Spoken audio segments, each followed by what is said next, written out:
Most welcome everyone. कैसे आप लोग? मजे में हैं? चलो आज फिर हम लोग यूपी बोर्ड के बढ़िया क्वेश्चन के साथ मुलाकात होती है। आज का क्वेश्चन क्या बेटा? 3 नंबर का क्वेश्चन है। कितने नंबर का क्वेश्चन है? 3 नंबर का। इसको एकदम 3 नंबर पर एकदम टिक कर लो। 3 नंबर का क्वेश्चन है, क्लियर? और बहुत ही बेहतरीन आपको जवाब इसका देना है, एकदम टू द पॉइंट, न एक लाइन ज्यादा न एक लाइन कम, क्लियर? और मजा आएगा बेटा पढ़ने में, केमिस्ट्री मजा आएगा। चलो क्या क्वेश्चन है?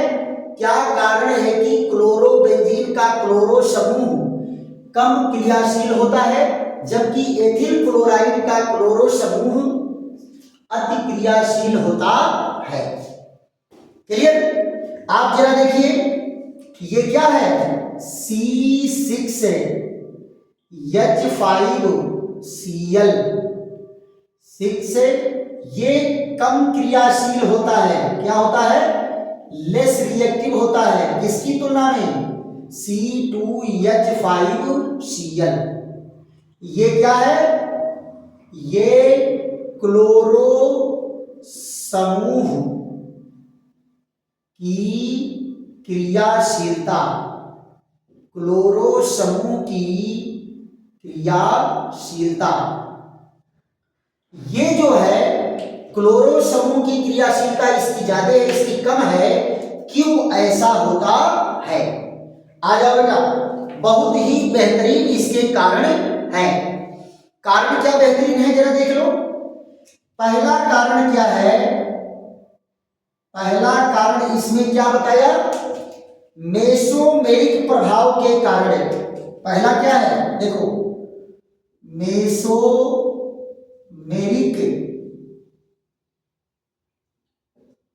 प्रभाव के कारण,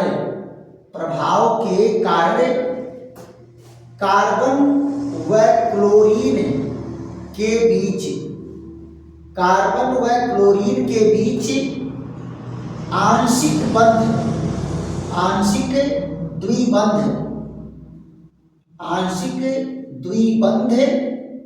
का बनना, आंशिक द्विबंध का बनना। देखो बेटा क्या कहे कि मेसोमेरिक प्रभाव के कारण कार्बन और क्लोरीन के बीच जो बंध है वो आंशिक डबल बॉन्ड का नेचर आ जाता है, आंशिक डबल बॉन्ड का नेचर आ जाता है। और कैसा मेसोमेरिक प्रभाव बेटा? धनात्मक मेसोमेरिक प्रभाव। पहला कारण ये हो गया। दूसरा कारण जरा देख लो, इसमें क्या बताया है? पहला कारण आंशिक बंध का, और दूसरा कारण क्या है? बेंजीन के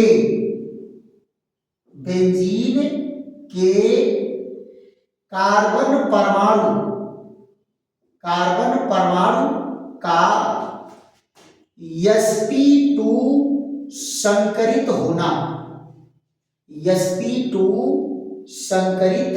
होना, देखो बेटा जैसे जैसे संकरण में यस का नेचर बढ़ता है वैसे वैसे बांड की मजबूती बढ़ती है। क्यों? क्योंकि yes orbital more closely to the nucleus से बहुत ज्यादा क्लोजली बाउंडेड होता है, इसलिए न्यूक्लियस का आकर्षण बल इस पर ज्यादा लगेगा, इसलिए बंध की मजबूती क्या होती है? बढ़ जाती है। तीसरा क्या है? न्यूक्लियोफिलिक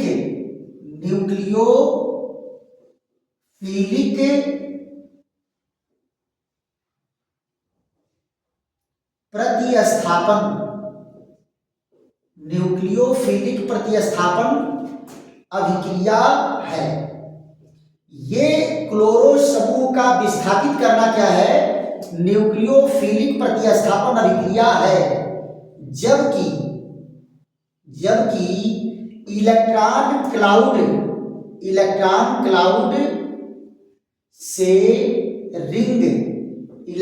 क्लाउड से रिंग के घिरे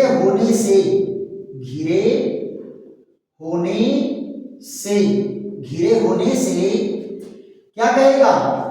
न्यूक्लियोफाइल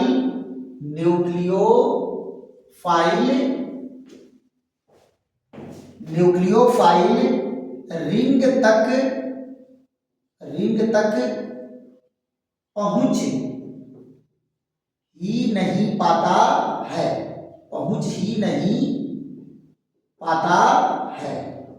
पहुंच ही नहीं पाता है। ये 3 कारण है। तो तीनों कारण को जरा यहां देख लो। तो यहां क्या कहा गया कि ये बेंजीन का रिंग है, बेंजीन का क्या है, रिंग है। अब मेसोमेरिक प्रभाव के कारण ध्यान दो, यहां क्या होता है, आंशिक डबल बॉन्ड बन जाता है। इस पर थोड़ा सा पॉजिटिव चार्ज आ गया और यहां पर निगेटिव, यहां पर निगेटिव, यहां पर निगेटिव आ गया। तो आप जरा बताओ, जब डबल बॉन्ड बनेगा तो इस बॉन्ड की मजबूती बढ़ जाएगी कि नहीं बढ़ जाएगी? तो आसानी से टूटेगा। और बंध का टूटना, जो जितना ही आसानी से बंध टूटेगा वो बंध उतने ज्यादा क्रियाशील होगा। तो ये आसानी से न टूटेगा न आसानी से क्रिया करेगा, यानी क्रियाशीलता इसकी क्या हो गई, घट गई। तो ये पहले पॉइंट का जवाब है। दूसरे पॉइंट को जरा देख लो, क्या कहा कि बेंजीन के रिंग में 6 कार्बन है और 6 के 6 कार्बन कैसे हैं, 6 के 6 कार्बन sp2 संकरित है। ये कार्बन क्या है, sp2 संकरित। तो यहां देखो बेटा, sp2 संकरित है तो यहां 33.3% क्या होगा, यस नेचर होगा। इस बॉन्ड में यस नेचर होगा। और 66.7% क्या होगा, पी का नेचर होगा, पी का नेचर होगा। तो यस का नेचर अधिक होने के कारण भी बॉन्ड की मजबूती बढ़ जाती है, बॉन्ड की मजबूती बढ़ जाती है। बॉन्ड मोटा जाता है, जल्दी टूटेगा नहीं तो जल्दी क्रिया नहीं करेगा, अस्थायी हो गया है। तो दूसरा कारण क्या है, ये है। तीसरा कारण जरा देख लो, ये क्लोरो समूह की प्रतिस्थापन अभिक्रिया क्या है, एक न्यूक्लियोफिलिक प्रतिस्थापन अभिक्रिया है। यानी इस कार्बन पर न्यूक्लियोफाइल अटैक करेगा। कहां, इस कार्बन पर न्यूक्लियोफाइल अटैक करेगा। तो न्यूक्लियोफाइल कौन है बेटा, इसके ऊपर नेगेटिव चार्ज होता है। ये देखो कौन सा चार्ज है, नेगेटिव चार्ज है। तो न्यूक्लियोफाइल आसानी से इस पर अटैक करेगा। न्यूक्लियोफाइल क्या करेगा, इस पर आसानी से अटैक तो करेगा नहीं। क्यों, क्योंकि ये चारों ओर से कैसे घिरा है, रिंग इलेक्ट्रॉन क्लाउड से घिरा हुआ है, इलेक्ट्रॉन क्लाउड से घिरा हुआ है। अब इलेक्ट्रॉन क्लाउड से घिरे होने के कारण ये जरा बताओ, ये क्या है, ये नेगेटिव चार्ज क्लाउड है। कैसा है, नेगेटिव चार्ज क्लाउड है। और इसी इलेक्ट्रॉन क्लाउड में 6 इलेक्ट्रॉन रन कर रहे हैं। कितना, 6 इलेक्ट्रॉन, बॉन्ड के 6 इलेक्ट्रॉन रन कर रहे हैं। तो आप जरा बताओ, ये न्यूक्लियस है यहाँ कार्बन का, और इसके चारों ओर डिस्को कौन कर रहा है, इलेक्ट्रॉन, ये भी इलेक्ट्रॉन। तो आप जरा बताओ, इलेक्ट्रॉन और इलेक्ट्रॉन में प्रतिकर्षण बल लगेगा कि नहीं लगेगा? प्रतिकर्षण बल के कारण ये यहां पहुंच ही नहीं पाएंगे, तो इनको तोड़ के भगाएंगे क्या? क्लियर? तो इस कारण भी इनकी क्रियाशीलता घट जाती है। तो ये कौन सा पॉइंट है, तीसरा नंबर। देखो तीनों पॉइंट के कारण हो गए कि नहीं हो गए?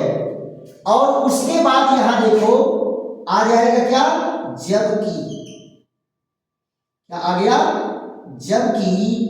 जरा एथिल क्लोराइड में आ जाओ, ये है CH3, ये CH2 और Cl। आप जरा देखिए तो, ये इलेक्ट्रॉन को खींच रहा है, इस पर थोड़ा सा ऋण आ गया, इस पर थोड़ा सा धन आ गया, है ना? अब आप जरा देखो, ये इधर खींच रहा है, और इस कार्बन का संकरण कैसे है, ये संकरण है sp3 संकरण, sp3 संकरित है। तो इसमें क्या होगा, इसमें 25% यस का नेचर होगा, इस बांड में 25% यस का नेचर और 75% पी का नेचर। तो आप जरा बताओ यस का नेचर यहां ज्यादा, यस का नेचर यहां कम, तो ये बांड मजबूत, ये बांड कमजोर, ये बांड कमजोर। अब जरा देखो बेटा, ई कार्बन जो है किसी इलेक्ट्रॉन क्लाउड से तो घिरा नहीं है, इलेक्ट्रॉन क्लाउड से घिरा नहीं है, और आ रहा है कौन, न्यूक्लियोफाइल। अब इस न्यूक्लियोफाइल को कोई रोकने वाला नहीं है, न्यूक्लियोफाइल को कोई रोकने वाला नहीं है। जरा देखो तो न्यूक्लियोफाइल क्या करेगा, इजिली है आगे से खींचा रहे हो ना, तो कहे हम आगे से नहीं आएंगे, क्यों, क्योंकि आगे ऋण है, आगे ऋण है, इसलिए न्यूक्लियोफाइल कभी आगे से नहीं आता, न्यूक्लियोफाइल कभी आगे से नहीं आता। आपको बेटा जब SN2 अभिक्रिया पढ़ाएंगे तो उसमें ये चीज और ज्यादा क्लियर हो जाएगी। अब जरा ध्यान दो, ये आगे से अगर आ रहा है तो रिपल्सन लगे नहीं लगेगा, ऋण ऋण में क्या लगेगा, रिपल्सन लगेगा, प्रतिकर्षण लगेगा। तो ये क्या करता है, कहता हम आगे से नहीं आएंगे, पिछले से मारेंगे धड़ाम, आई गए टूटा के किनारे, है कि नहीं, पिछले से धड़ाम से ठोक दिया, आई को तोड़ के भगा दिया। तो बताओ जरा न्यूक्लियोफिलिक अभिक्रिया हुई कि नहीं हुई। और यहाँ आओ बताते हैं तुमको, इलेक्ट्रॉन घेरे हुए हैं, अब मारेगा इसी को धड़ाम से भगा देगा, क्लियर। तो इन तीनों कारणों के कारण इनकी क्रियाशीलता घट जाती है, और ये तीनों कारण यहाँ नहीं होते हैं, इसलिए ये हाईली रिएक्टिव होता है। तो आशा है कि आप लोगों को ये बात समझ में आई होगी। ये बेटा बेहतरीन 3 नंबर का क्वेश्चन है, आप लोग इसको क्या करेंगे, एज सच डायरी पर नोट करेंगे और ऐसे ही इसका अभ्यास करेंगे। और मैं आपको बता दूं, जिस समय एग्जामिनर के सामने ये जाएगा, एग्जामिनर कॉपी देख के डिस्को डांस करने लगेगा, wow so great student and teacher. Student भी टीचर है, क्या कहते हैं, महान है, और पढ़ाने वाला भी है, क्लियर। चलो ऐसे ही बेहतरीन चुनिंदा क्वेश्चन के साथ हमारी आपकी मुलाकात होगी, और एक एक क्वेश्चन को बेटा चबा जाओ, पानी के साथ पी जाओ, और एकदम सुपर ब्रेन में उसको स्टोर कर लो, कि अगर परीक्षा में आ रहा है तो मैं इसको छोड़ के नहीं आऊंगा, इसको लिख के आऊंगा, क्लियर। चलिए ऐसे ही बेहतरीन वीडियो के साथ हमारी आपकी फिर मुलाकात होगी, तब तक के लिए थैंक यू, धन्यवाद, फिर मिलते हैं।